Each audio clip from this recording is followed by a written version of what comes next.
ఒకసారి భుజం తట్టి నీ వెనక మేమున్నాము అని అండగా నిలబడాల్సిన సమయం వచ్చింది అని చెప్పి ప్రతి రైతన్నను కోరుతా ఉన్నాను. ఎప్పుడు జరగని మార్పులు మన కళ్ళ ఎదుటే కనిపిస్తా ఉన్న ప్రతి రైతన్నను కూడా ప్రభుత్వాన్ని ప్రోత్సహిస్తూ భుజం తట్టి మేమంతా నీకు తోడుగా ఉన్నాము అని గట్టిగా ప్రోత్సహించమని కోరుతా ఉన్నా. మరి రైతన్నలంతా రైతు వ్యతిరేక పార్టీలను, రైతు పేరు పలకటమేమో నేరం కింద భావించే పార్టీలను, రైతులను మోసం చేయడమే పనిగా పెట్టుకున్న పార్టీలను, వ్యవసాయం దండగన్న పార్టీలను వారికి మద్దతిస్తారా, లేక రైతన్న ముఖంలో చిరునవ్వును చూడాలని, వ్యవసాయం పండుగగా మార్చాలని మీ రైతు బిడ్డగా మీ భూమిపుత్రుడికి మద్దతు పలుకుతారా అని చెప్పి ప్రతి రైతన్నను కోరుతా ఉన్నాను. ఈ సందర్భంగా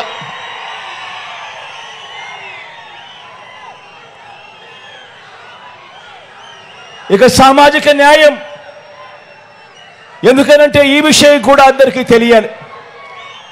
ఎందుకంటే 77 ఏళ్ల స్వతంత్రం వచ్చిన తర్వాత కూడా ఇవాళటికి కూడా మీ బిడ్డ ప్రభుత్వం ఈ 58 నెలల్లో తీసుకొచ్చిన విప్లవాత్మక మార్పులు ఎందుకింత అవసరము, ఈ మార్పులు ఎందుకింతగా కొనసాగాల్సిన అవసరం ఎందుకుంది అని తెలుసుకోవాల్సిన అవసరం చాలా ఉంది. మీ బిడ్డ సామాజిక న్యాయం విషయానికి సంబంధించి ఈ 58 నెలల్లో కని విని ఎరగని విధంగా రాష్ట్రంలో విప్లవాత్మక మార్పులు తీసుకొచ్చాడు. మొట్టమొదటిసారిగా ముఖ్యమంత్రి స్థానంలో ఉన్న మీ బిడ్డ ప్రతి మాటకు ముందు నా ఎస్సీలు, నా ఎస్టీలు, నా బీసీలు, నా మైనారిటీలు అంటూ ఆ అణగారిన వర్గాలకు నేనున్నా తోడుగా, మీరంతా నా కుటుంబ సభ్యులు అని చెప్పి భరోసా ఇచ్చిన ప్రభుత్వం మీ బిడ్డ ప్రభుత్వము అని చెప్పి ఈ సందర్భంగా చెప్పడానికి గర్వపడతా ఉన్నా. ఏకంగా 2,70,000 కోట్ల రూపాయలు నేరుగా బటన్ నొక్కడం, ఎవ్వరూ కూడా లంచాలు అడగడం లేదు, ఎవ్వరూ కూడా వివక్ష చూపించడం లేదు. నేరుగా నా అక్క చెల్లెమ్మల కుటుంబాల ఖాతాల్లోకి నేరుగా 2,70,000 కోట్ల రూపాయలు పోయింది కేవలం ఈ 58 నెలల కాలంలో. ఇందులో ఏకంగా 75% పైచిలుకు నేను నా నా నా అని పిలుచుకునే నా సామాజిక వర్గాలకే వచ్చాయి అని చెప్పుకునేదానికి గర్వపడతా ఉన్నా.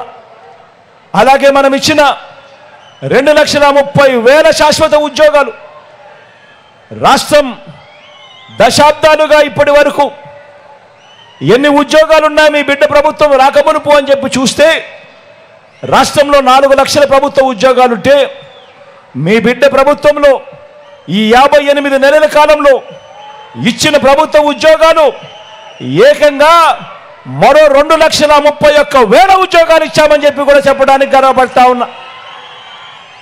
ఇందులో 80% ఉద్యోగాలు, ఇందులో 80% ఉద్యోగాలు నేను నా నా నా నా అని పిలుచుకునే నా చెల్లెమ్మలు, నా తమ్ముళ్ళే ఈరోజు గవర్నమెంట్లో ఉద్యోగాల్లో ఉన్నారు అని అంటే ఇది గర్వకారణం కాదా అని అడుగుతా ఉన్నా.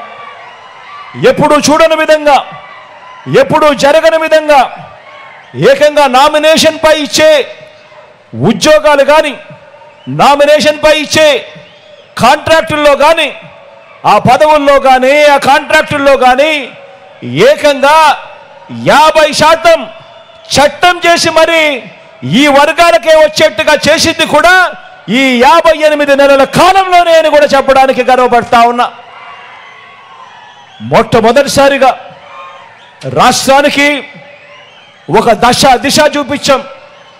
సామాజిక న్యాయం అంటే ఈ మాదిరిగా చేయాలి అని చెప్పి చూపించాం. రాజ్యసభ నుంచి ఎమ్మెల్సీల వరకు, ఎమ్మెల్సీల నుంచి మంత్రి పదవుల వరకు ఈ వర్గాలకే ఇచ్చిన మీ అన్న ప్రభుత్వం సప్త వర్ణాల మిశ్రమం అని చెప్పి కూడా ఈ సందర్భంగా చెప్పడానికి గర్వపడతా ఉన్నా. ఇది ఒక సామాజిక ఇంద్రధనస్సు అని కూడా చెప్పడానికి సంతోషపడతా ఉన్నా. ఇది మీ ఇంటింట ఈ ప్రభుత్వం మీకు తోడుగా ఉంటూ మీ ప్రతి ఇంట్లో చదువుల విప్లవాలు, ఆర్థిక విప్లవాలు, మహిళా విప్లవాలు, సాధికార విప్లవాలు తీసుకువస్తున్న మన సామాజిక పరివర్తనల విప్లవ రథాన్ని ఆపేందుకు గత 5 ఏళ్లలో జరిగిన ప్రయత్నాలను గుర్తు తెచ్చుకొని ప్రతి ఒక్కరూ కూడా ఓటు వేసేటప్పుడు ఆలోచన చేసి ఓటు వేయమని కోరుతా ఉన్నా. గవర్నమెంట్ బడిలో ఇంగ్లీష్ మీడియం వద్దని అడ్డుకున్న వారికి బుద్ధి చెప్పండి అని అడుగుతా ఉన్నా. పేదలు వెళ్ళే గవర్నమెంట్ బడులలో ఇంగ్లీష్ మీడియం వద్దని అడ్డుకున్నా వారికి బుద్ధి చెప్పండి అని గట్టిగా అడుగుతా ఉన్నా.